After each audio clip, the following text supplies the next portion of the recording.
Have we Good to got enough go. light in my end for you to be able to see everything?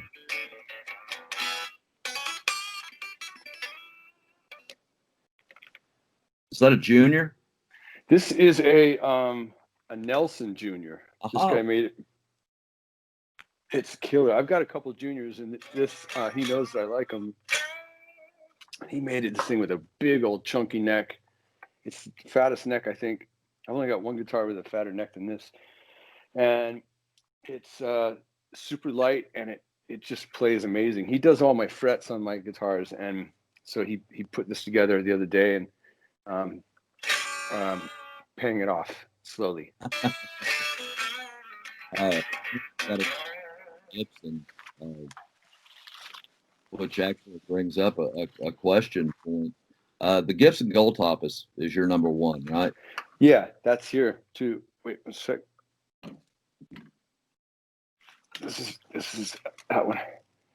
Not So a bunch of my guitars are in storage right now because I had to clear out of my other house, and so these guitars are just ones that I've got at this rental house down the street. But and then at the studio I got some other ones that are good for recording and you know all that stuff. But this Junior is really kick ass, man. This guy Bruce Nelson. cool, cool. I was kind of curious about equipment and things to that effect that guitars that you use. If Gibson offered you, say, a Doug Aldrich signature model Les Paul, what would that look like? It would be a gold top for sure, and it would be I would put John Suhr signature pickups in it that he makes for me. Okay. I'd go with a 6105 or 6100 fret wire, and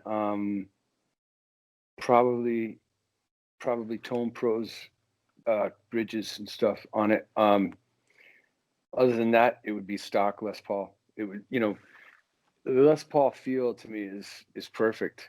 I I have gone through the gamut, over the years, gotten into other things, but always have kept Les Paul in my arsenal. And it was about around 2000, I pretty much just went back to it full on, except for working with Dio. I broke out the Strat for the rainbow stuff. But other than that, Les Paul's the staple.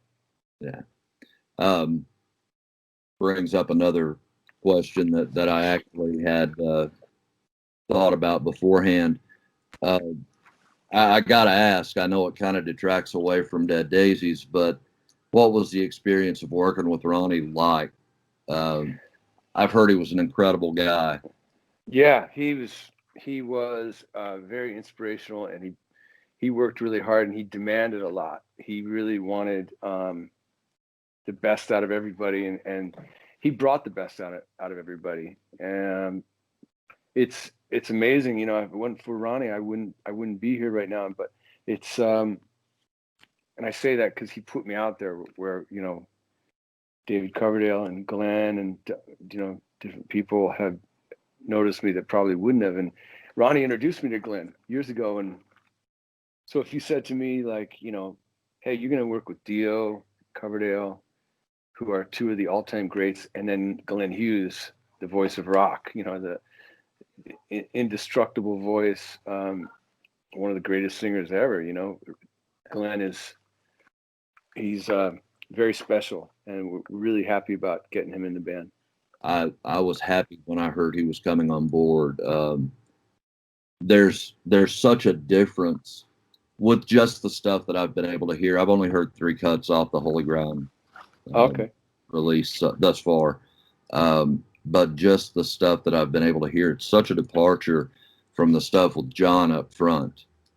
Yeah, Uh, we loved. There was no complaints with John at all. We were really happy with everything with John. John, I'm very happy that he's moved on to do something that he wanted to do, and we were thinking about what options are there and stuff like that. And management called me and said, I've been speaking to Glenn about it, and I thought, whoa, that's like a revolution. That's like really out of left field, but it would be really great. And I of course had worked with Glenn, and I've toured with him, so that's that's like a big thing is knowing somebody on the road, how they are and how it is. And it's important to Glenn, you know, too.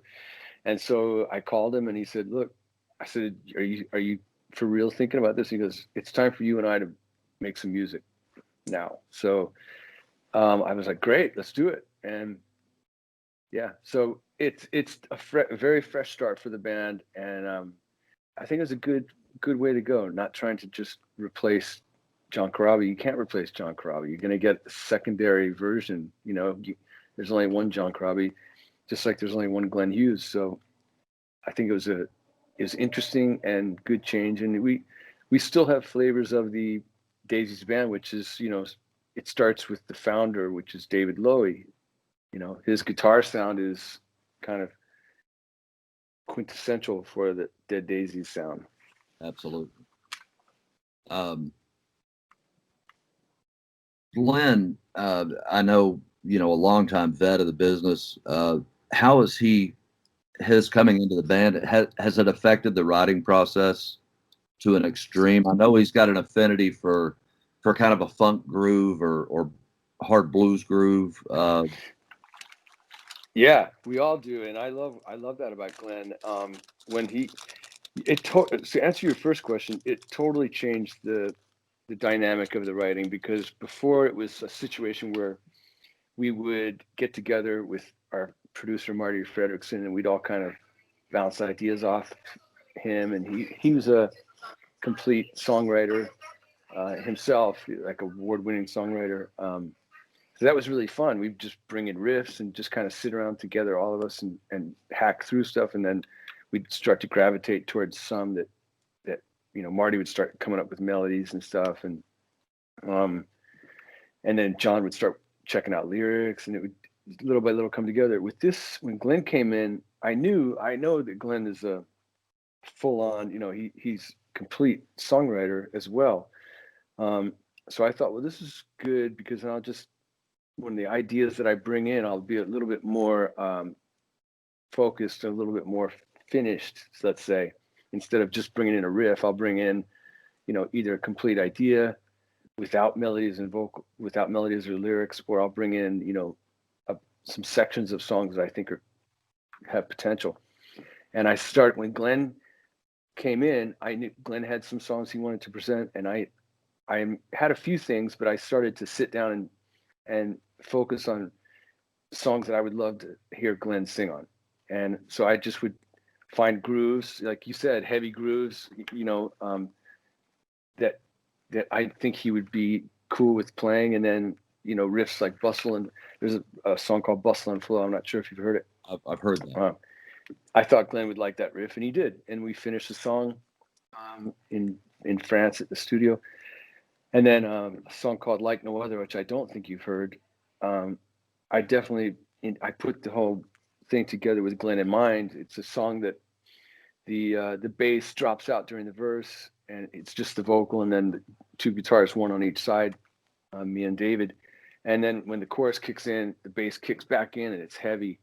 And I thought, you know, that would be cool, because Glenn's singing, he doesn't have to play bass during the verse, and then it lifts when it gets to the chorus. And I would never have done that with Marco in the band, because, you know, I wouldn't say to Marco, hey, I got this song, but I want you to lay out during the verse. It wouldn't occur to me. But with Glenn, I knew it would be cool. And and then Glenn brought in a bunch of great ideas. And so we would get all these ideas, and then we'd have a starting point, and we'd then start to tear them apart a little bit and rebuild parts and turnarounds and riffs and stuff. But it was definitely different than what we've done in the past.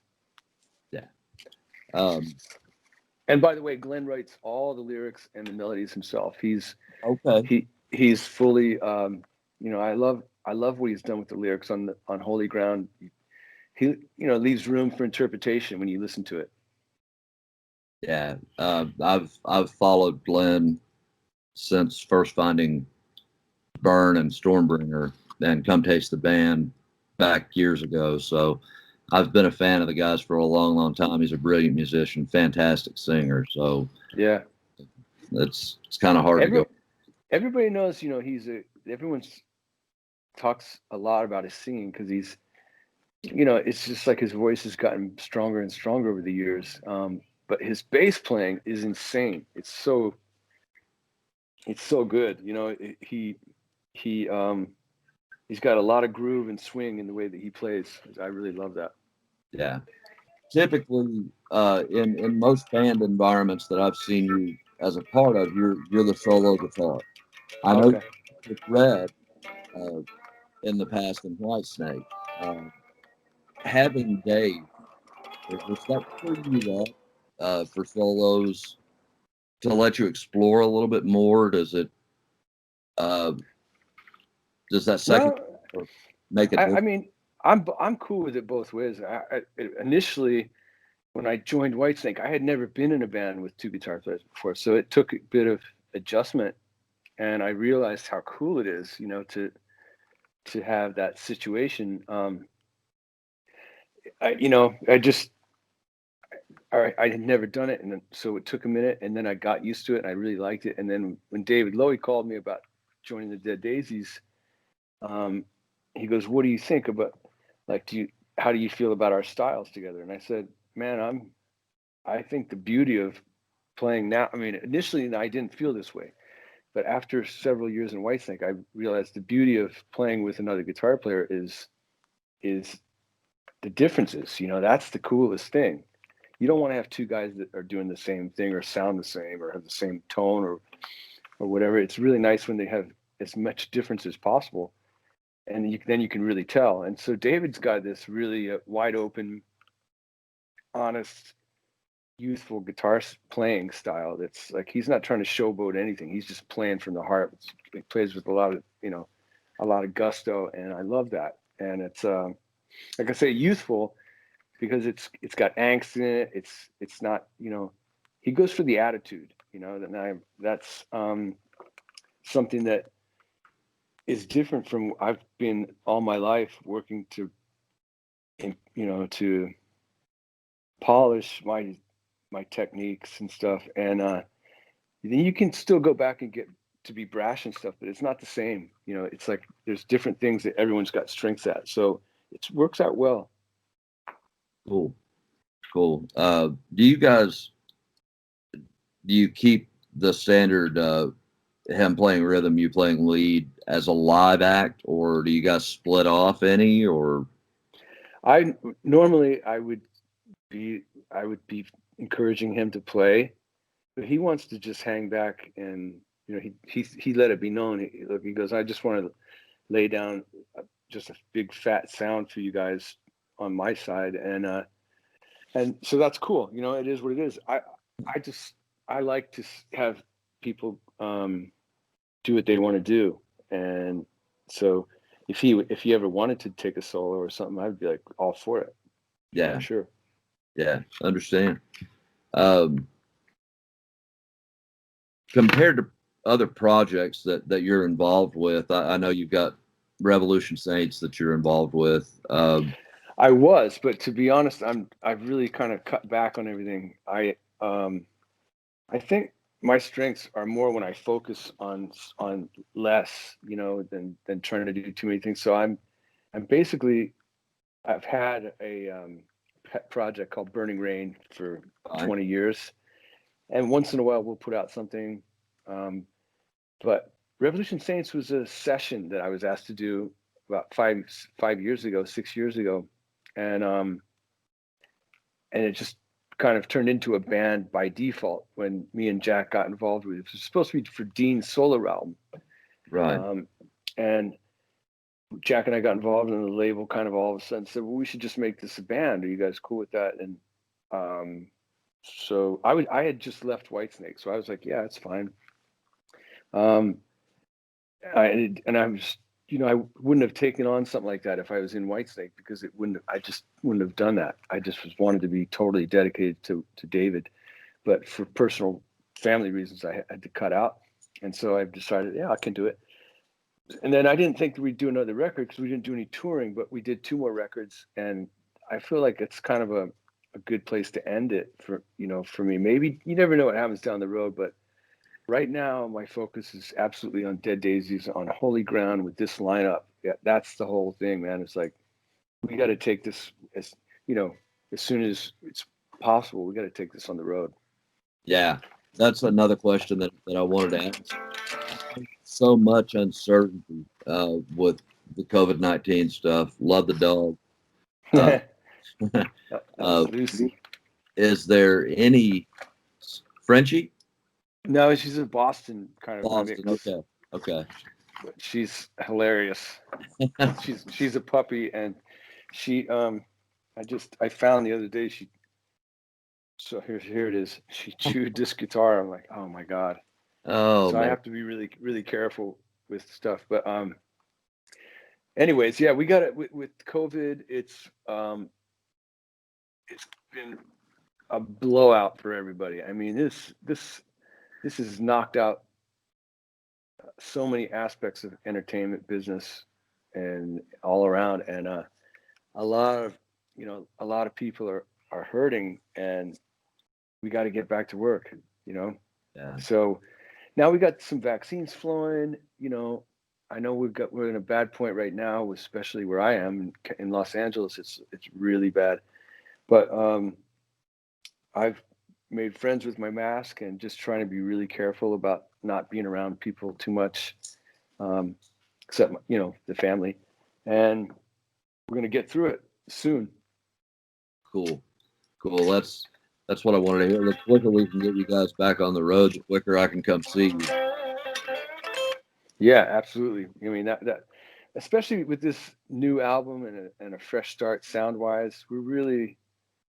I mean, we went in rehearsal in October actually, and the sound of this lineup with Glenn's bass it's for me is a total gas. It was I want to say it kicked my ass, but yeah, it's just his bass sound is really aggressive and growly,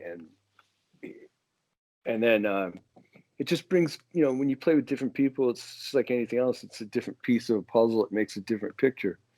So really excited about people seeing this thing as soon as we can, as soon as it's possible. Oh yeah. I honestly can't wait. There's so much stuff out there. I do different type of stage work as well, and it's been down for 9 months now. So Yeah. um, it's it's been hell on everyone. Um, go ahead. But I was just gonna say, music is essential, man. We need, they closed all the businesses except the essential ones. But music is essential. Live music is essential. I can't. I mean, there was like in the summer, there was one day that a neighbor put her piano out in the middle of the street and did a little concert for the neighborhood, and I was like, "This is amazing." I had a little margarita, and I'm out there. It was just like awesome. But we'll get there when Yeah.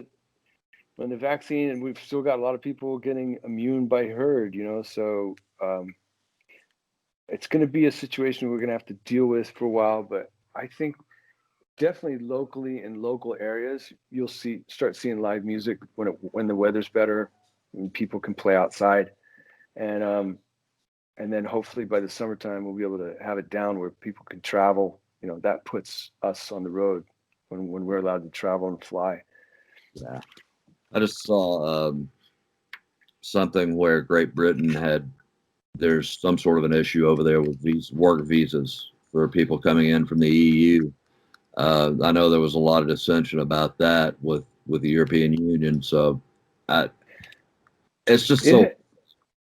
It's never been easy to get into the Britain. It would be even when I was playing guitar for Whitesnake, we'd have to sit at the customs for an hour or something while they went through all the paperwork and stuff. And any other place in Europe, now I love Britain, I love it, but it's like if you fly into London, you can be prepared for a little bit of a wait. If you fly into Munich, Germany, pretty much going right in. It's not like it's not as complicated, but that's just the way it was. Now it's even harder, is what you're saying. Yeah. Um, Another thing we briefly touched on the Revolution Saints thing. I know now with the the Daisies, you're working with Spitfire.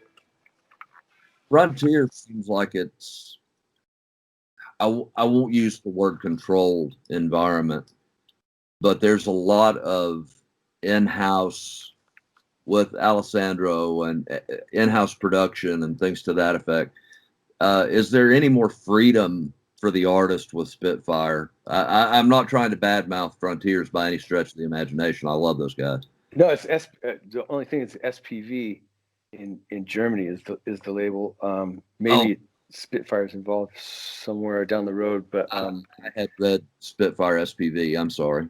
yeah. So anyway, so I mean, maybe they work together. You know, I can't keep up with all that business stuff. That's why we have management to take care of it. But no, it's just, you know, with SPV, they're very supportive, and they really like the band, and it's a good fit. They're, you know, we've got a lot of our main guy Ollie is in Germany, and we've got a lot of connection with Germany, and it's one of our favorite places to play in Europe. But we do really well there, so it made sense. And they're supportive. You know, it's a different situation with Frontiers. With Revolution Saints, that was a band that was, I mean, not a band. It was a project that was initiated and owned by Frontiers. So it was, of course, they're going to be more hands-on because of that. But Dead Daisies situation is, I think these are simpler deals, you know, licensing deals, so that we can get the album to the people who need it, who want it, and then it's usually different licensing in different territories. Whereas with Frontiers, they were doing it all over the world. Right. Understand. Okay. As of course, the Coverdale and Hughes union is obvious through the Deep Purple time. The Unrighteous Brothers. The Unrighteous Brothers. Are there similarities between working with those guys? You don't get to talk to too many people that have worked with both of those guys, so. Yeah, there's some similarities. I mean, they're both British gentlemen. They're you know, they're stylistically in the same genre, say. I mean, David he's a bluesman at heart. Glenn's got some other flavors that I know Glenn loves the blues, but he also is really super melodic in a way that's different than a bluesy melodic. He's got some jazz flavors to him, almost. I mean, this is just my opinion. Right. And he's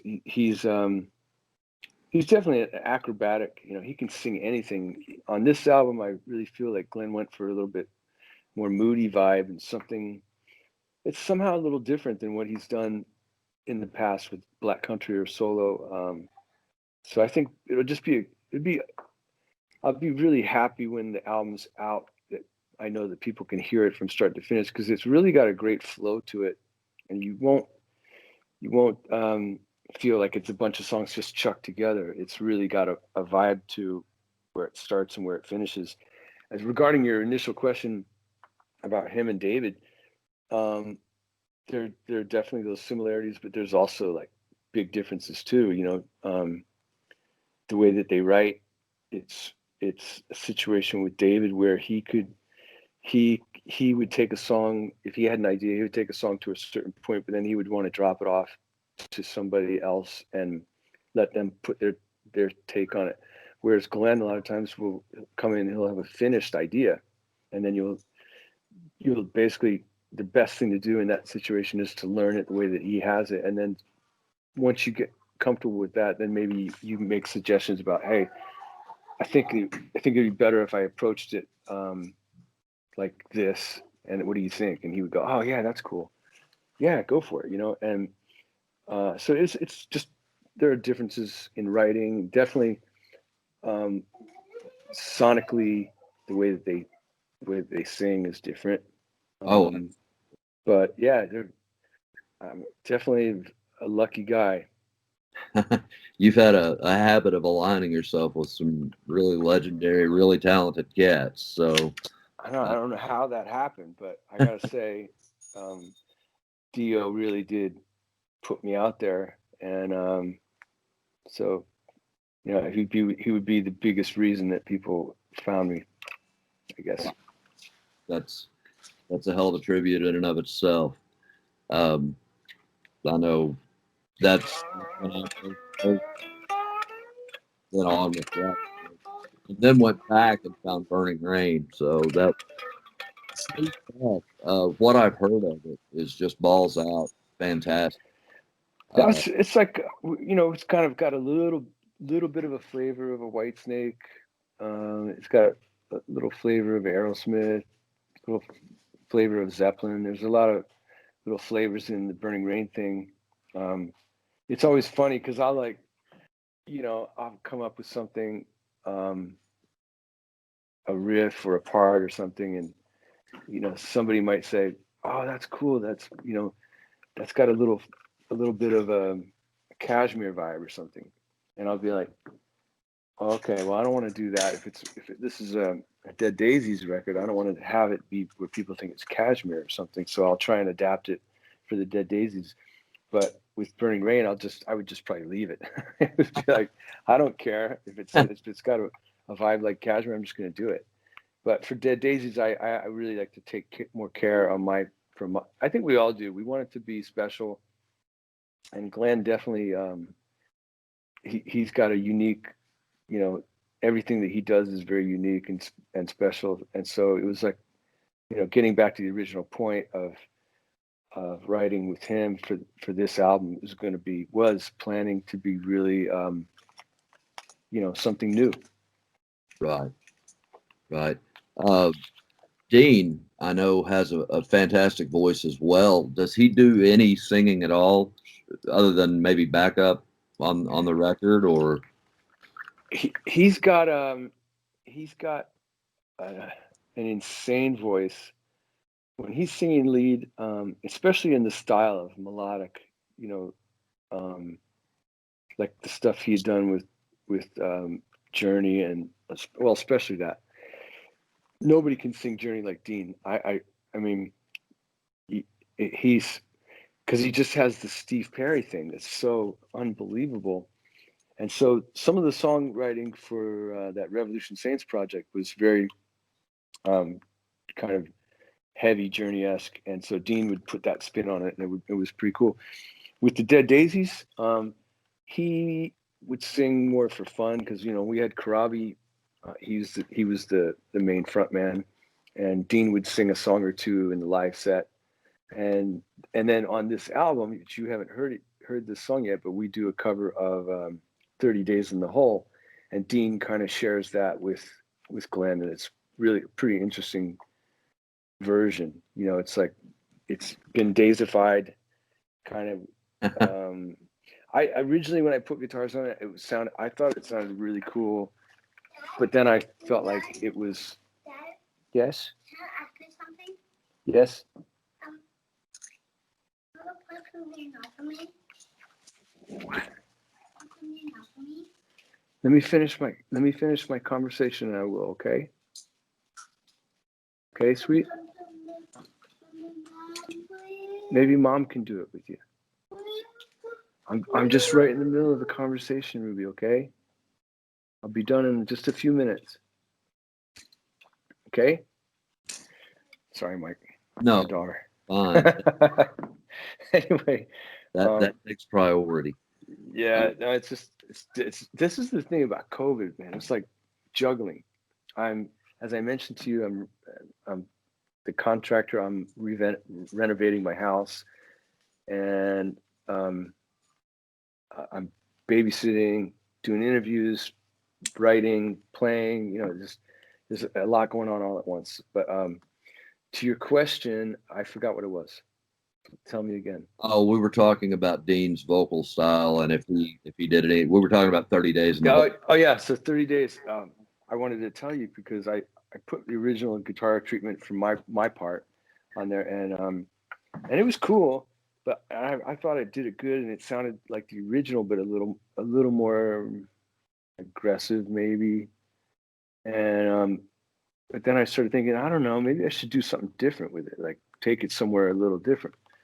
So I asked the guys, like, and I said, I had them come in and said, look, I'm not sure how to treat this song. I could do it a couple of different ways, and I showed them 3 different styles that I was working on with that could potentially work with it.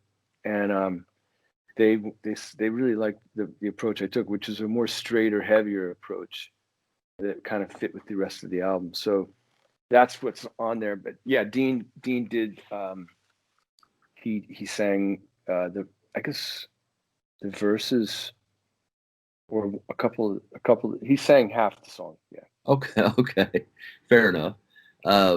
Steve Marriott, that song in and of itself is just so iconic, and Steve Marriott has always been another one of my all-time musical heroes. The guy was brilliant.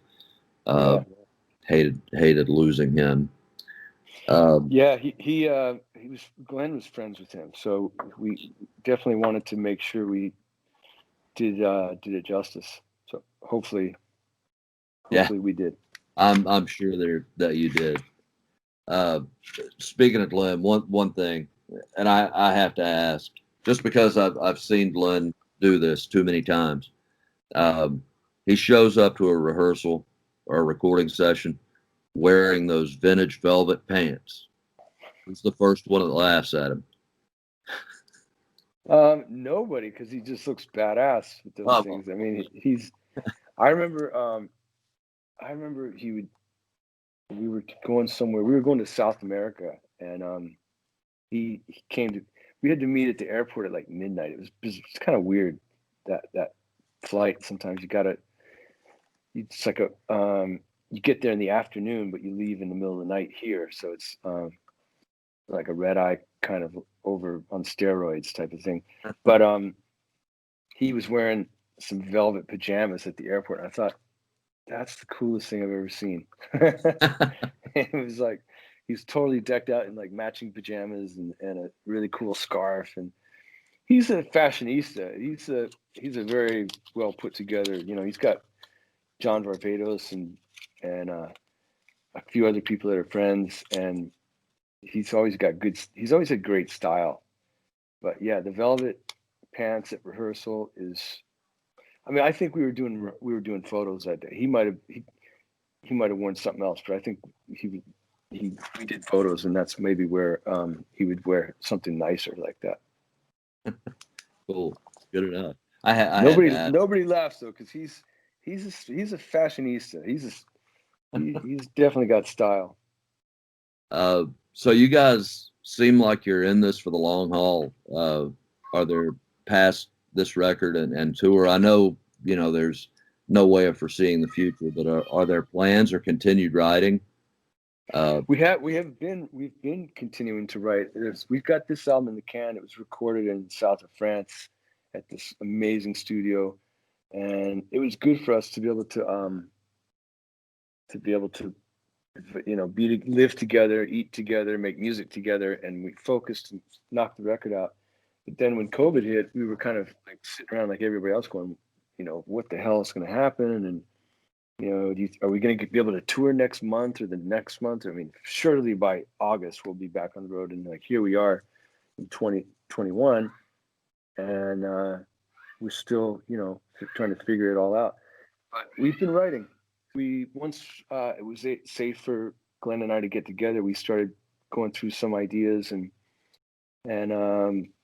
basically looking forward to getting in the studio to get ahead of ourselves a little bit with the music.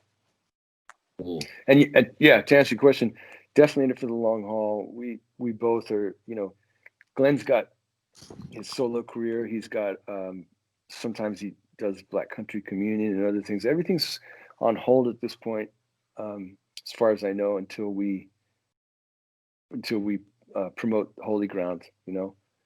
Yeah, I'm really looking for. What's the release date? I knew it. January 22nd. So it's coming up. It's coming about up. 10, 12 days, something like that. Cool. Yeah, 10 days. really looking forward to hearing the remainder of the album. You guys are phenomenal. And I don't want to keep you. I know you've got a lot of things going on. Yeah, I've got to do babysitting. That's it. No, no, it's a pleasure to talk to you, Mike. I appreciate your support. I can't wait for you to hear the rest of the album, and definitely look forward to making it down your neck of the woods, in the, heading towards the East Coast there. And you're in Knoxville, you said? I'm just outside of, yeah, might as well say Knoxville. Yes. All right. I know there's a lot of support around here for you guys. A lot of mutual friends that absolutely love your stuff. So, That's great. We really appreciate it. We're very lucky to have people like yourself helping us spread the word, and definitely, I feel like we'll be seeing each other later this year at some point. I'm very hopeful of that. fantastic. That's what I'm hoping for as well, Doug. Hey, best to you guys, and I'm always around. You've got my ID now, so if All you right, Mike. think of anything else, shout at me. If I missed anything, I'm gonna stop this recording real quick. No, you did.